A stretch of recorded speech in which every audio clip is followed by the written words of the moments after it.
نن دې مدرسې ته یو ځل بیا د مولانا عبدالمجید محمودي صاحب په خصوصي دعوت باندې راغلي چې کله هم دې ته مالي مشکلات راشي نو موږ راشو د دې اواز ستاسو مخې ته هره میاشت د خپل وس مطابق څونه چې د دې وس کېږي 10 روپۍ 20 روپۍ 100 روپۍ 50 روپۍ 1000 روپۍ څونه چې کېږي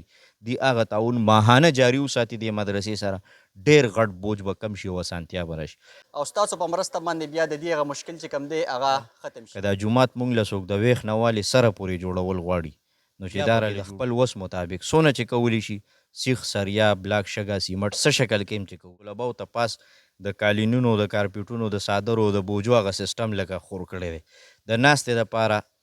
ښکلی مزیدار کارپیټ ضرورت دی چې دا طلبا پې ناستي او په ښکلي انداز کې قرآن شریف ویه. بسم الله الرحمن الرحیم. ګرانو کتونکو زه یم ستاسو ورور ستاسو قربا عمر خاکسار. کتونکو دا وخت کې په دارالعلوم نعیمیه غلام سرور کوټو نسیم بنډه کې موجود یم. لکه څرنګه چې تاسو ته معلومه ده چې دا مدرسه د مولانا عبدالمجید محمودي صاحب په نگرانۍ کې چلیږي. دلته کې ماشومانان سبق وي په مختلف شعبو کې. دلته کې شعبه ناظره، شعبه ترجمه،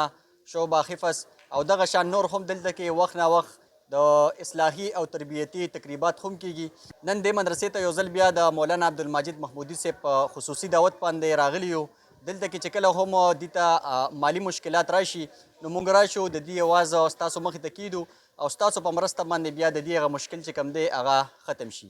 مولانا عبدالمجید صاحب را سره ولاړ دی. دې نه تپوس پوښتنه کوو چې نن سبا د مدرسې څه صورتحال دی؟ بسم الله الرحمن الرحیم.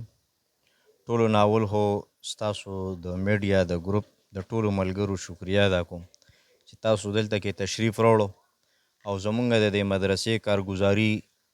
د کتونکو مسلمانانو ته مخې تک دی. الله تاسو له جزای خیر درکړي او الحمدلله زمونږ مدرسه دارالعلوم نعیمیه رستم 10 جولای 2020 باندې د دې افتتاح شوې ده. تر دې وخته پورې نن یو 15-20 ورځې مخکې زمونږ د مدرسې دستربندي وشوه. ډېرو ماشومانو هغې کې ناظره د قرآن کریم او ډېرو د قرآن کریم حفظ وکړو. تر دغې دستربندۍ پورې په دې 4 کاله کې اندازتن او تقریبا 200 ماشومانو د دې مدرسې نه د قرآن کریم زده کړه حاصله کړه. اوس زمونږ مدرسه کې الحمدلله څه کال مونږ درجه اوله ډومبۍ درجه هغه هم شروع کړې ده، درجه اعدادیه او سیکنډ ټایم کې هم شروع کړی چې هغې کې ټول ایجوکیټډ نوجوانان هغې شرکت کوي او الحمدلله هغه خپل پویه او علم هغه زده کوي او حاصلوي. دې وخت کې زمونږ دا څومره دیني مدارس چې دي الحمدلله دا د ټولو مسلمانانو مالی او جانی او اخلاقی تعاون باندې چلیږي. څوک مالی تعاون کوي، څوک جانی تعاون کوي، بچي ورته رالیږي، څوک اخلاقی تعاون کوي. هسې د مدرسو په آبادۍ خوشحاله یا د مدرسو طلباو ته علماو ته چې ګوري نو خوشحالیږي. لہذا دا څومره مدرسه چې دا د دې څومره شعبې چې آبادي دي دا زمونږ د دې ټولو مسلمانانو په تعاون باندې آبادي دي. دې وخت کې تاسو به زمونږ د مانځه ویډیو وګورئ، کتلی به وي. زمونږ سره ځای انتهایی قلیل دی، محدود دی. زمونږ سره د جومات په پورشن کې د ټولو نه اهم د جومات چې د مانځه کم جومات دی د مانځه دپاره نو د هغې ضرورت دی. که یو داسې رور مسلمان وي چې هغه د خپل طرف نه یا د چا په واسطه باندې غونډ جومات د ویښ نه والي سره پورې جوړولی شي یا پکې د خپل وس مطابق تعاون کولی شي. نو زه دا نه ویم چې مونږ له پیسې راولېږئ، زه وایم راشئ دغه ځای وینئ او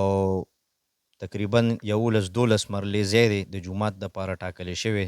چې په هغې باندې مونږ له د جومات آبادي وشي. ټولو منځګزارو ته به یو ښکلی سهولت جوړ شي. دا برنډه تاسو ولیده، دې کې ډېر په ترس باندې او ډېر په سیټ باندې حتی چې ډېر کسان په برنډه کې راځي نو بیا بار ولاړي او چې د باد باران صورتحال یو موسمي نو بیا خو بار په دې صحن کې د مانځه هغه ترتیب وړو میسر کیږي نه. دویم نمبر زمونږ د مدرسې ته د ټولو نه اهم ضرورت چې دی نو هغه د اشیای خوردنوش په مد کې او د مالی تعاون په مد کې دی. اشیای خوردنوش دا معنی چې زمونږ یو دلی ارزو ده، خواهش دی، ارمان دی چې زمونږ د دې مدرسې دا لنګر په یو ښکلي طریقه باندې چلیږي. ځکه زمونږ طلبا دې وخت کې اکثر نیم لنګر دی او نیم د وظیفې سیسټم دی. نو یخنیم وي سار کې یا غرمه کې هم د سکول مونږ پکې ډېر ماشومان سکول کې داخل کړي دي. هغې چې سکول نه راځي نو 2 بجې هغې نه پس چې بیا د وظیفې ترتیب کیږي نو ډېر زیات تکلیف وي او هغه روټۍ تقریبا 3 بجو ته خبره ورسي او مالی تعاون زمونږ سره د مدرسې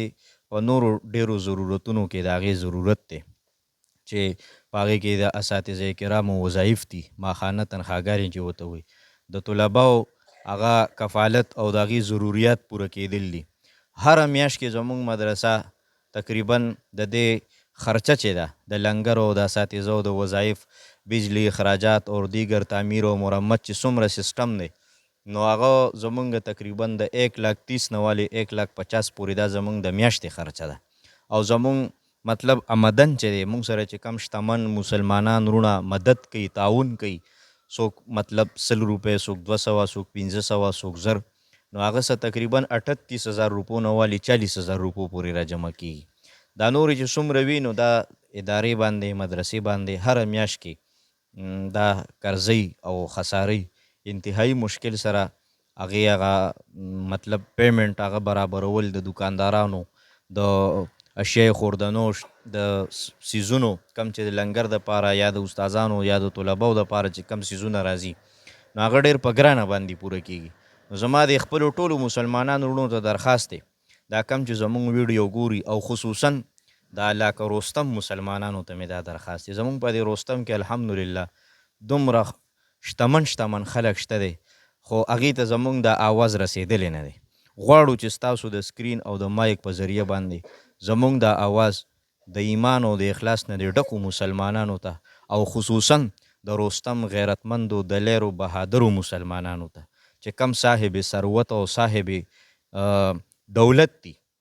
چې هغې ته زمونږ د آواز ورسي او راشي زمونږ د مدرسې ته مونږ صرف دا نه وایو چې بس زمونږ دا نمبر دی او تاسو په دې باندې مونږ ته پیسې راولېږئ مونږ وایو د پیسو رالیږلو نه د تعاون کولو نه مخکې راشئ زمونږ دا مدرسه وګورئ دې کې چې کمې شعبې دي هغه وګورئ د لنګر صورتحال څه دی د طلباو صورتحال څه دی دلته الحمدلله رهایشي طلبا هم پاتې کېږي مسافر مقیم او دغه رنګې څه کال زموږ په مدرسه کې 350 نه زیات ماشومان قرآن کریم زده کوي نو دا مې درخواست دی چې چالم دا ویډیو مخې لم ورځي نو پکار دی چې هغې دا ویډیو مخکې هم شیر کړي خپلو دوستانو مسلمانانو سره زمونږ دا اهمې مطالبې چې دي نو هغه یو دا ده که دا جومات مونږ له څوک د ویښ نه والې سره پورې جوړول غواړي نو چې دا راله جوړ کړي یا پکې د خپل وس مطابق څونه چې کولی شي سیخ سریا بلاک شګه سیمټ څه شکل کې هم چې کولی شي بلاک ول البته یو ملګري اغوستی دي غونډ الله دې ول جزای خیر ورکړي نو چې یا دا جومات راله جوړ شي یو دا زمونږ ضرورت دی اهم ضرورت دی او دویم اهم ضرورت زمونږ دا دی چې زمونږ د مدرسې سره ماهانه مالی تعاون مقرر شي دا څومره چې مسلمانان دي وقتي طور به دي زمونږ سره 1,000 او 15,000 او 10,000 او 20,000 څونه چې د دې وسي دې به تعاون وکړي هغه وقتي طور کار به روان شي لیکن بله میاشت کې بیا هغه څیز ضرورت وي بله میاشت کې بیا هغه څیز نو چې 1000 مسلمانان هم دا ویډیو ګوري یا 1000 مسلمانانو ته هم زمونږ د آواز ورسي او دی هره میاشت د خپل وس مطابق څونه چې د دې وس کېږي 10 روپۍ 20 روپۍ 100 روپۍ 50 روپۍ 1000 روپۍ څونه چې کېږي دی هغه تعاون ماهانه جاري وساتي د مدرسې سره ډېر غټ بوج به کم شي او اسانتیا به راشي او اهمه مطالبه درېیمه چې زمونږ کمده نو تاسو به د ویډیو کې وګورئ مونږ د طلباو ته پاس د قالینونو د کارپیټونو د صادرو د بوجو هغه سیستم لکه خور کړی دی د ناستې دپاره ښکلی مزیدار کارپیټ ضرورت دی چې دا طلبا پې ناستي او په ښکلي انداز کې قرآن شریف وایي او نظام هم د صفایي برابر او د منځګزارو دپاره هم سهولت وي نو د کارپیټ راته ډېر اشد ضرورت دی ځکه چې دا یو نرۍ پترې غونته څیز دی لکه دا مونږ خور کړی دی خو کم مسافر طلبا چې دلته پاتې کېږي نو که منځګزار دلته چې کم منځګزار راځي نو د هغې دپاره هم تکلیف دی ځکه چې لاندې کلک فرش دی او د هغې نه سخت تکلیف وي ډېر مشران یې ضعیف وي هغې ته تکلیف کم طلبا چې پاتې کېږي دلته مسافر هغې که پې ناست دي یا د شپې دلته آرام کوي نو ډېر سخت تکلیف یې د فرش د سخوالي د وجې نه لحاظه زما دا درخواست دی چې که تاسو د مدرسې ته رالی او دا خپل تعاون هم د مدرسې سره په دغه ذکر شده شعبو کې وکړو نو ډېره زیاته مننه وي ګرانو کتونکو تاسو د مولانا صاحب خبرې اترې واورېدې یقینا چې دلته کې دې ته د لنګرو دغه شانتې د جومات جوړولو دلته کې چې کم طالب علمان د قرآن کریم تعلیمات حاصلي هغې دپاره د ناستې دپاره کارپیټو څومره ضرورتونه چې وو مولانا صاحب هغې تاسو ته در مخې ته کړلو. مولانا صاحب دغه وینا ده چې څومره وس لرونکي خلک دي هغه د موږ سره دلته کې ماهانه تعاون کوي نو هغې سره به زموږ د مدرسې ترتیب چې کوم دی هغه صحیح روان وي. چاله چې الله پاک وس ورکړی دی نو هغه د مولانا صاحب سره په سکرین ورکړی شوي نمبراتو باندې رابطه وکړي. همدلته کې خپل کوربه عمر خاکسار له ورکړي اجازت د لوی الله په امان.